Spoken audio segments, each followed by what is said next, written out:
Welcome to Tips from Trestle.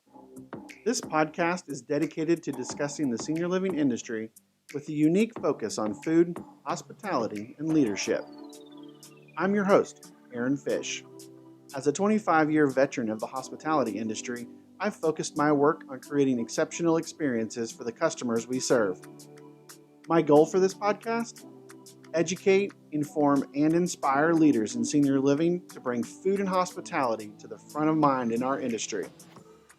Let's bring the innovative and passionate spirit of hospitality to everything that we do for the residents, families, guests, and employees we serve each and every day. So what are we waiting for? Let's get to it.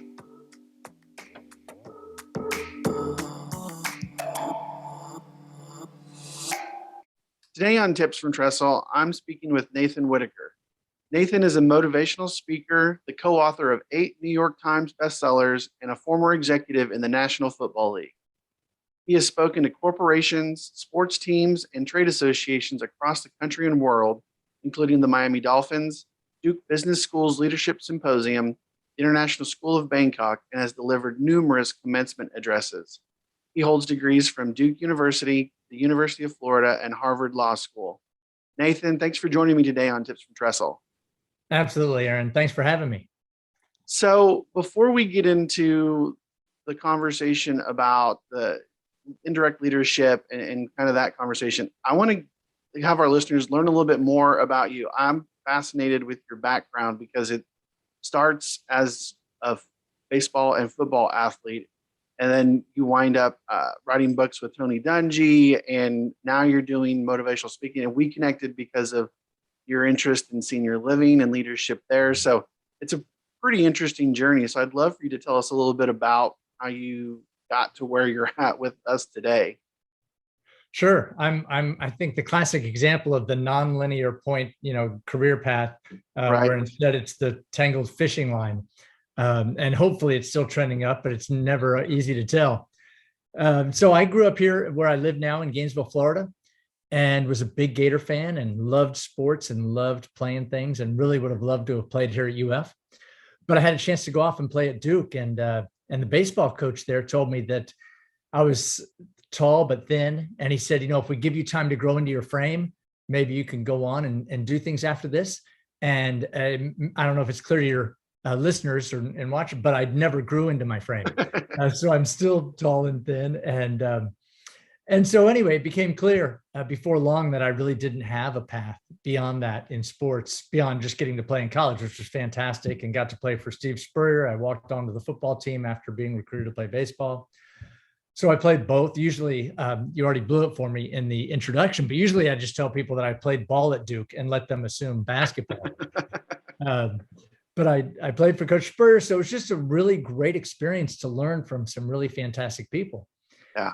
But with no real path there forward, I ended up going to law school and graduated from Harvard. Great experience again, and practiced law for a few years, and that was a good experience. I didn't love it. It really, I know so many fantastic attorneys who do great work, and I'm more than happy to call them and have them help me.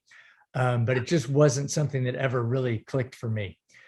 And so I was able to land a job with the Jacksonville Jaguars, spent 3 years with the Jaguars in their front office doing salary cap work, contract negotiations, working with the players and coaches on a variety of things, team operations.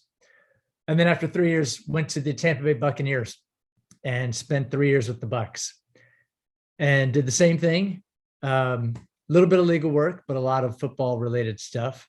Yeah. And again, working with coaches and players. And that was where I met Tony. It was 1 year with Tony Dungy and then 2 years with John Gruden. And so really, really loved my time with Tony. And then with John, we won a Super Bowl. So I got this ring that, again, is way too big for my hands. And but it's still a Super Bowl ring, right? That's really all that matters. Right. Exactly. It's a great conversation starter.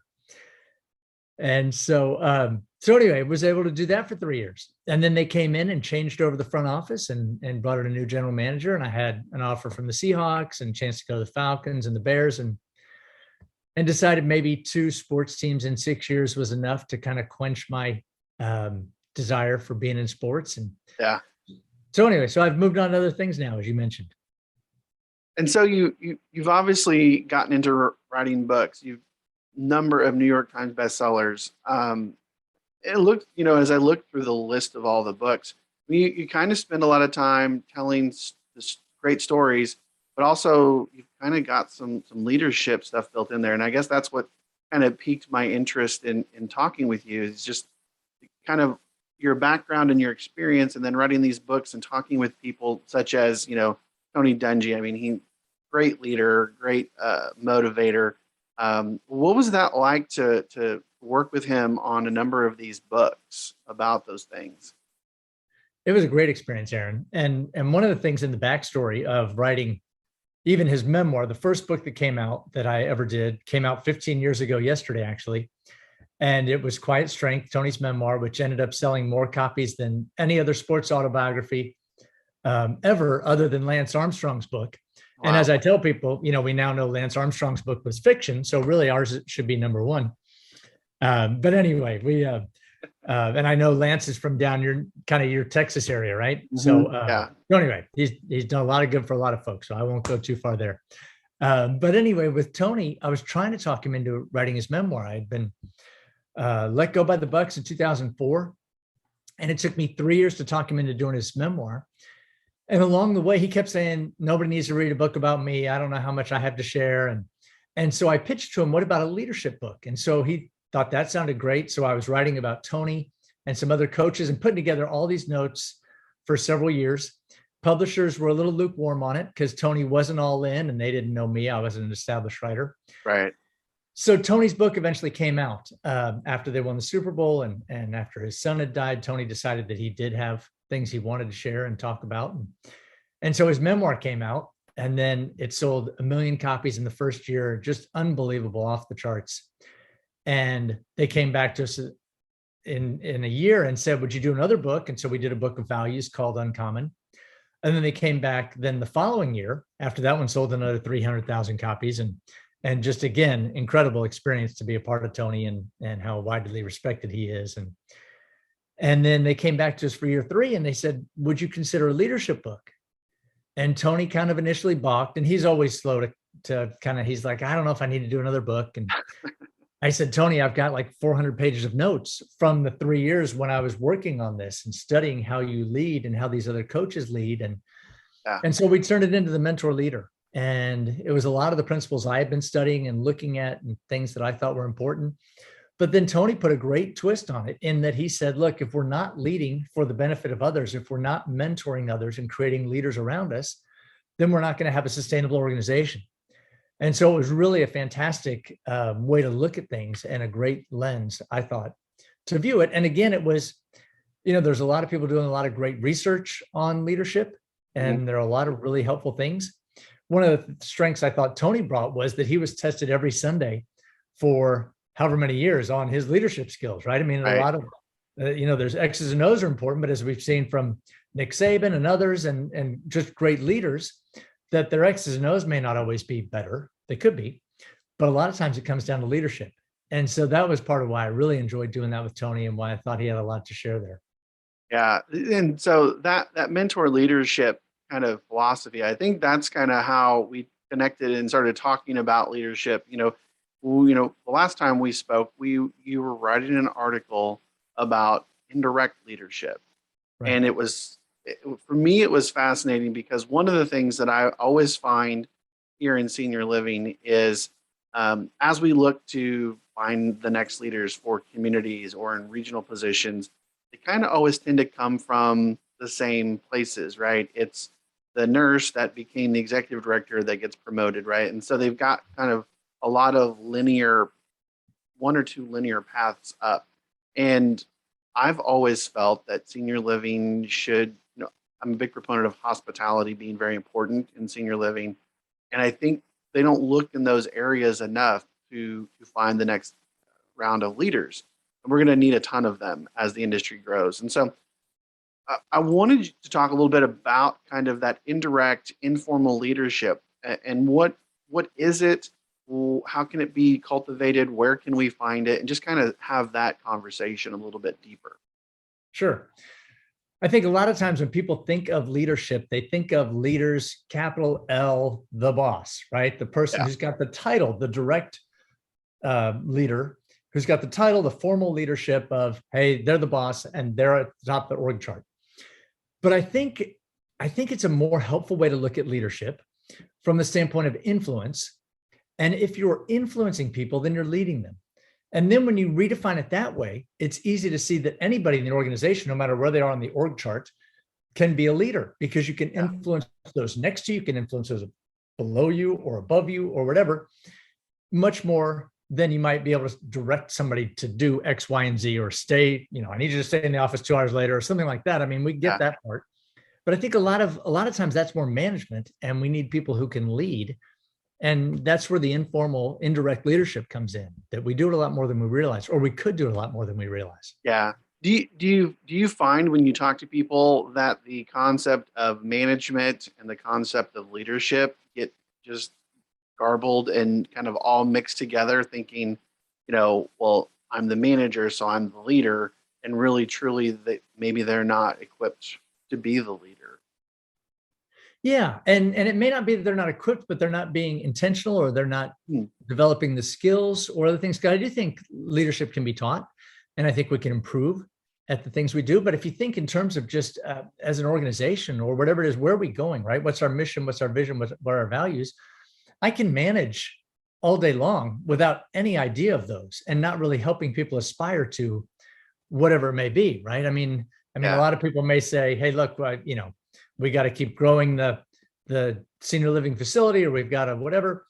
When the reality might be, it might be a better way to look at it of saying that, hey, we are going to provide a world-class experience of people in these stages of life.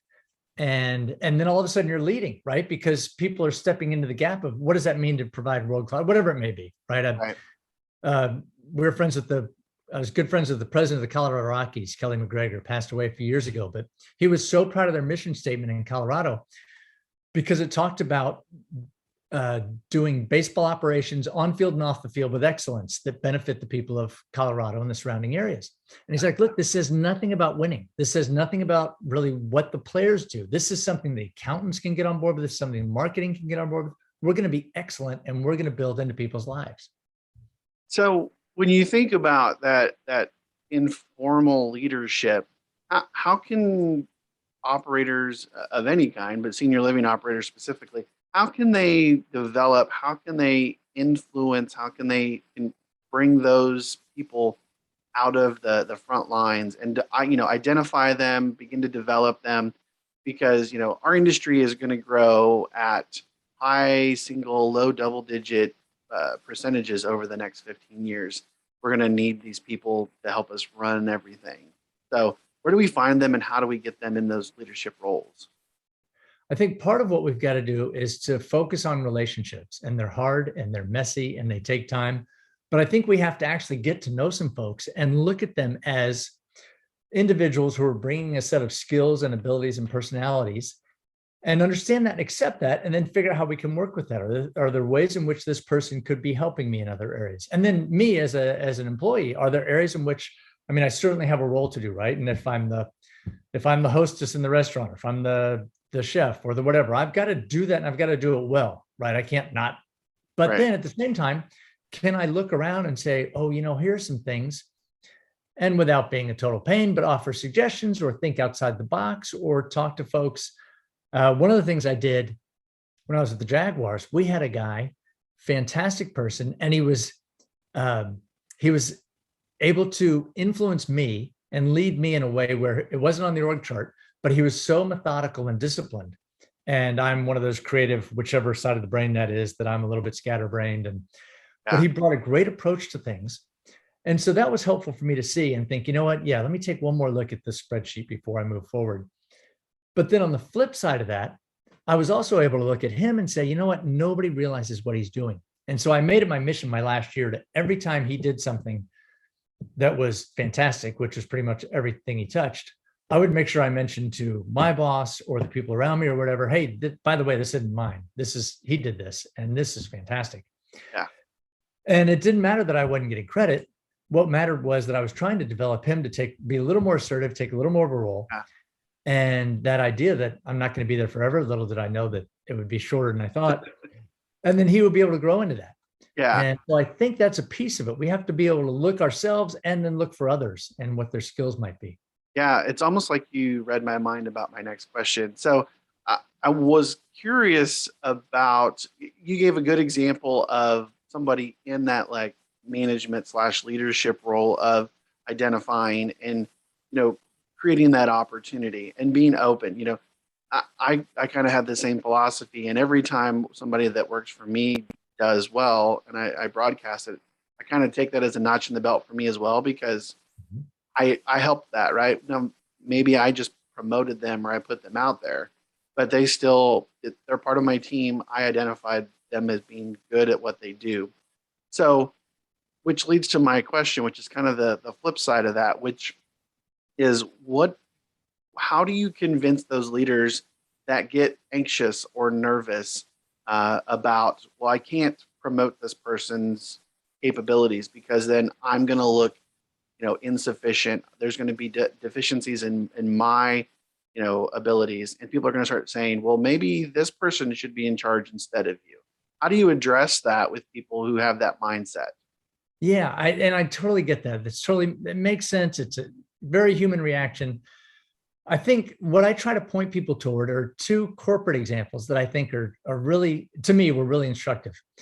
One was General Electric, which throughout the 70s, 80s, 90s was the breeding ground for leaders. And so they just developed so many people came from there and went to Disney. They came from there and everybody went to General Electric. They were very intentional about their leadership and their leadership training. And they knew they were going to lose people. They were going to lose very talented people. And they kind of adopted, I think, from what I understand, as a corporation, that's okay. We're going to be, and because we're this training ground, we're going to bring in really sharp people, because people are going to say, oh my gosh, if I can land a job with GE, the sky's the limit. Yeah. And so to the extent you can start to see yourself as that, hey, this is okay. In football, we talked about a coaching tree, right? And, yes. And a coach who would spawn other head coaches and other people. And to the extent you can say, okay, look at these people that I've helped launch. I think that's a much more healthy way. It's also a way that really breeds a lot of loyalty, so that even if someday you're not getting the credit, but all these people out there can thank you for part of their journey, I think that's a pretty secure position to be in down the line. The other example, just real quick, is the Seattle Seahawks. Pete Carroll, a lot of NFL teams will hang on to their coaches, right? They're under contract. I don't want them to go. Here, I've trained them. We're doing well, whatever. Yeah. And Pete has always been of the mindset, you can go. And so he'd have coaches go and take other positions and then come right back. And then at the same time, you'd have a bunch of coaches dying to get to Seattle. And so if they could go to Seattle, they knew that their career could really take off. So Pete's getting some of the brightest and best young coaches, because they know that I can either stay here for 20 years or I can leave in 2. He's still going to love me and I'll have a great experience somewhere else. So yeah, I think that reputation piece is so important, and it oftentimes gets overlooked. I just remember an experience in my past where I got asked the question, like, where do you want to be in 5 years? It was one of those like standard questions. And my response in my naivety was, well, I want your job. Right. And people in the room were kind of like, why would you say that to the guy that, signs your paychecks? And right. His response was very simple. It's like, that's the right answer. It's like, I'm not worried about you actually taking my job, but I need to be ready, because at some point I want the next job. Right. Like he was the director of catering. He wanted to be the general manager of the hotel. So he had to backfill himself. And so I think that approach makes a lot of sense. So, I think the other piece of that is the sustainability of the organization. And so I think at times, we see when the great leaders, and I don't know if I've kind of used that with quotation marks because of where I'm going to go with this, when they retire, leave, whatever, the organization falls apart. I think to me, that's a knock on, that doesn't demonstrate greatness of leadership. That demonstrates that you either micromanaged or you kept it, or you didn't develop anybody behind you. Yeah. Tony was really intentional with the Colts and even with the Bucks. But when he was with the Colts, he promoted Jim Caldwell to be the assistant head coach. And then he started his last 2 years, he started giving Jim more and more things. Jim was going to the league meetings and Tony would be there and do whatever, but he was also, Jim was dealing with discipline. things that ordinarily would come to the head coach, Tony would say, Jim, you deal with it. And Tony would kind of look and watch and make sure, okay, Jim's got it. He's bright. He gets this. But it created a little bit, a little bit tougher for Tony to do it and oversee and not really do, it just creates more work. But Tony, when he retired, did not want the Colts to fall apart. And he thought, if we're trying to build this organization, it falls apart, is it all in vain? And I think there's something to that as well. Are we developing that person who's going to take my job in 5 years or 2 years? And that's okay. Yeah, no, I think creating that pipeline is so important, right? It's the bench strength that you hear people talk about. Like how do you get there? And it really truly is kind of starting and looking and finding those people that have the abilities or some of these innate skills that you see on the front lines doing that. So I wanted to ask about the effectiveness of, the differences between indirect and direct leadership. Like, which one's more effective? Is there a different kind of effectiveness? I guess, how do we get things done using the different kinds of leadership? Sure. And I think, it's certainly, to the extent you're focused on leadership and really wanting to maintain that focus on leadership as compared to just managing, then I think there certainly are some ways in which direct leadership can make things easier, right? I mean, I can kind of set the tone for the department or the organization, but I've also got to be thinking about, am I setting the tone as a leader, or am I just setting a tone to make sure that, your lights are on in your office and your doors open or whatever it may be.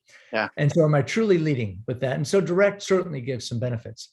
But indirect, I think, is also very, very powerful. When I first arrived in Tampa, I arrived, I think the same day or within a couple of days of Mike Tomlin, who's now the head coach of the Steelers. But Mike had just been hired by the University of Cincinnati, from Tampa to Tampa from the University of Cincinnati. So Mike was young and Tony had spotted him. And Mike was an incredibly high energy guy, and he rubbed off on all of us. I mean, Mike had no authority over me. I was in the front office working for the general manager, but I was working right down the hall from Mike, and Mike was overseeing the defensive backs and working with the coaching staff.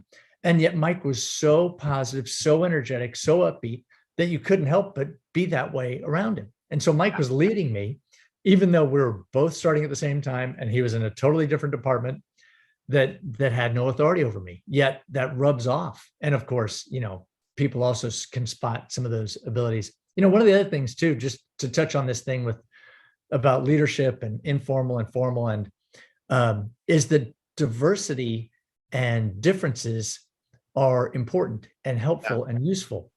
Tony, from anybody who's followed the NFL, Tony's quiet, right? Stoic, kind of nods, very thoughtful, very intelligent. Mike Tomlin, Herm Edwards, some of his other assistants, totally high energy. And Tony wanted that. He wanted some quiet, thoughtful coaches like him, but he didn't want a whole staff of them. And he wanted some folks who were totally high energy and totally would challenge him and totally would say, I think it's a bad idea. We ought to do this. And they could figure it out. But Tony thought that was a much more effective way of leadership, was to bring different personalities, different skills, and not tell them they had to adopt his personality. Right. That's a good thought. I remember early on in just being around different managers and leaders, like trying to figure out how to be a good leader. And I think a lot of times people will want to emulate the person that they're following, and kind of get away from what they would normally do. That doesn't always, at least, and you can tell me if I'm wrong on this, but I don't always think that that's the best thing. I kind of feel like I may have learned over the course of my years that I did that initially, and then realized it wasn't a good fit for me. I wasn't comfortable doing that. And so I kind of had to almost reinvent myself a little bit because of it. I think you're absolutely right, Aaron, that you can, certainly there are things that people do, right? And I'm always drawing from ideas or concepts, or, oh, you know what, I probably should, it'd be better if I held the meeting that way, or whatever it is. I can draw something from that. Or I really love the way they affirm everybody's comment or something. So I could draw from what they're doing. Yeah. But to the extent that, this is one of the things Tony and I talked about when we came out with the leadership book, was Tony said, I think it's silly that I had to win a Super Bowl for people to kind of pay more attention to me. But he said, one of the things that is useful about it is that people so often wanted to become whoever that coach was, that leader was, that they thought, okay, this is the gold standard, right? Nick Saban, right? I'm never going to be Nick Saban. I'm just not. I just don't handle that kind of thing. I'm just much more relational, and not to say anything about it, but he's just very direct, very blunt. And I'm just not. And Tony is very quiet, right? And other people are loud. And Tony said, the nice thing about winning is that it allowed people to say, okay, you know what? I can be quiet. I can be soft-spoken. When I get angry, I can drop my voice like Tony does. Tony would kind of drop his voice and make you lean in, and then he's talking to you and you realize, oh, I'm in for it now because Tony's talking quietly to me instead of yelling at me. But Tony's like, look, to the extent that I think this has been true for you, and I've seen it over and over, we're not authentic. And so we can do it for a little bit, but I can't totally rework my personality, and I don't need to, that I can be a leader, an effective one, in whatever my skills and giftings are. Yeah, and it's so true. And that authenticity for me was something I had to learn the hard way, that was something to do. And I even still struggle with it today. And, I consider myself having been in a leadership role for the last 15 years, and just how can I be more authentic? It can be really hard because you kind of have to open yourself up a little bit more so to everybody and anything. So we're getting close to our time here, but I wanted to ask you the question about, we may have touched on influence a little bit, but this is more of like, what kind of leadership are people more drawn to when we talk about informal or formal? Like, what have you seen? When you've written your books and talked to all these different leaders, do you find people are more gravitate towards one or the other, or is it personality based? Like, what have you seen out there? I think it depends on the individual, but I think so. I think part of it, though, a big part of what I've seen, and then what I've also seen from the research, is that people gravitate toward people they can trust. So to the extent that I see a leader that I think doesn't have my best interests at heart, maybe they might be incredibly dynamic, charismatic, all that, and that'll last for a while. But at some period of time, I realize, okay, I've gotten burned 3 times by this person, or they take credit for everything I do, or they don't even care if I'm still here. I've watched the way they deal with other people. And as long as they get promoted or the company hits their quarterly goals, then they don't care about me and my, I keep getting a 1% raise and my whatever it might be. Right. Over a period of time, I'm like, but if there's somebody I trust, even if they're not as polished and not as skilled and not as, then I think that's, and they can be totally right, autocratic or authoritative, whatever it may be. They don't have to be a warm and fuzzy, but in Jacksonville, so I had Tony Dungy, who was, his kids are running up and down the hall, and it's totally a family affair. And before that, I was in Jacksonville with Tom Coughlin, and he's very kind of military-ish in his approach to things. Yeah. But I knew that Coach Coughlin, when he said X, he meant X, and I could take that to the bank. I have no problem with that. He doesn't need to hug me. He doesn't need to, you know what I mean? It might have been tense at times, but still, I really appreciated that ability to just know that whatever Coach Coughlin told me, however it was, and that and I enjoyed that and liked that. Yeah. I'm not surprised you talked about trust, because I see that all the time where people talk about, well, yeah, he's great at this, or she really does a really good job with these things, but I just don't know what's coming next. I can't trust what they're going to do or trust what they're telling me. Like, kind of like the talking out of both sides of your mouth kind of thinking on that. Yeah. So I think that is really important. So, well, Nathan, this has been a great conversation. I love all the stories, I'm kind of a sports nut. I'm more of a college sports than a professional sports, but just kind of hearing the insider ways of how people approach things is so cool. Are there any last thoughts you want to leave the listeners with in regards to leadership or anything we've talked about today? Just the last point, and something that you and I talked about in a prior conversation a few weeks ago, but this idea that wherever your department is, whatever you're doing, the more you can learn, and the more you can do, and the more you can volunteer, if you will, to help Yeah. out his thinking. You talked about food and beverage and hospitality, that you touch a broader range of people at times, Yeah. whether it's clients, coworkers, whatever it may be. And we talked about in the special teams realm that the special teams coach deals with offense, defense, kickers, whatever it may be. And I think a lot of those folks end up really a lot more well-rounded than they realize. And they're adding a bunch of skills that others maybe aren't, because you're paying attention to those other relationships and those people around you and ways to relate to them. Yeah. The jack of all trades, if you will. Totally. Absolutely. Yeah. Nathan, this is great. Will you share with the listeners how they can, get a hold of any of your books or learn more about you and your speaking engagements? Sure. So the books are all on any major booksellers, but you can find me at nathanwhitaker.com. I've got a website there that talks about my speaking and the like. You can also find me on Twitter and Facebook and LinkedIn. So I'd love to connect with any of them. Very good. Well, Nathan, thanks again for joining. This has been a fascinating conversation, and we will talk again soon, hopefully. Great. Thanks so much, Aaron. I appreciate it. Thanks, Nathan. So there you have it, another one in the books. Thanks again, everybody, for listening. You can follow or direct message me on LinkedIn, where I'm always commenting and posting about food, hospitality, and leadership for the senior living industry. Or give me a follow on Twitter at AHFish or Instagram at AaronHFish. And check out my company, Trestle Hospitality Concepts, at www.trestlehospitalityconcepts.com. I'm your host, Aaron Fish, and this has been another episode of Tips from Trestle.